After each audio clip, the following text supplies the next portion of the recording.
So we're going to look at some of the magic behind bread and butter, and one of the things that is super valuable to any of our customers is LeadScore AI. And so what LeadScore AI does is it really changes how lead scoring is done in a traditional sense. So typically with lead scores, you assign a point system to your assets on your website, maybe even time on page, and hope that the calculus really ends up to something that equals a valuable warm lead.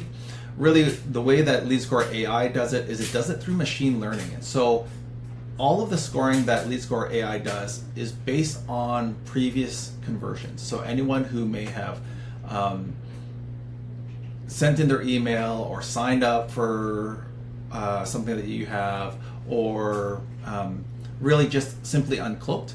And so it takes that and it learns from those behaviors and then applies a score based on those behaviors to your new users. And so it's constantly learning, because as more and more users convert, it gets more and more smart on what types of behaviors, what types of things that users do that will equal up to that. So we're on a dashboard right now, and you can see these top 4 actually don't have a score in these areas because it's very new. They've had one visit, one page view, and aren't showing a ton of engagement. So they have a very early in the system, and so they don't have any score. But as we scroll down here, you'll notice that this user has an 8 out of 10. You'll ask why. Why is LeadScore AI doing that? Well, you can see right off the bat on the user profile here, right in the top, you'll see that they've had 10 visits. So that's showing strong indication that there's interest there. They also have 20 page views. And so this 20 page views is showing how much they've been investigating your site.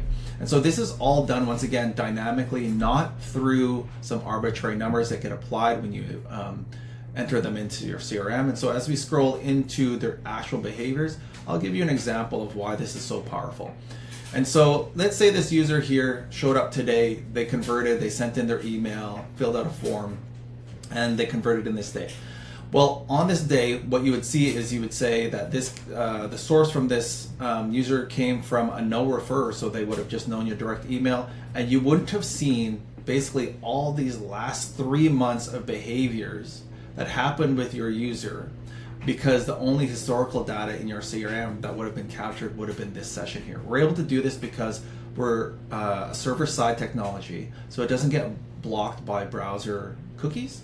And so you really get an insight and clear idea on what your user is doing. So you have an idea of how they showed up, but also what they're doing on each of the pages, right? So if we click into this area here, you'll see that they've been really engaged on 2 different pages. And so when I say engaged, you'll see this time over here. And so what we're typically used to seeing in analytic boards is time on page, and this isn't time on page. What this is actually time engaged on page, and you'll see that pop-up happen there.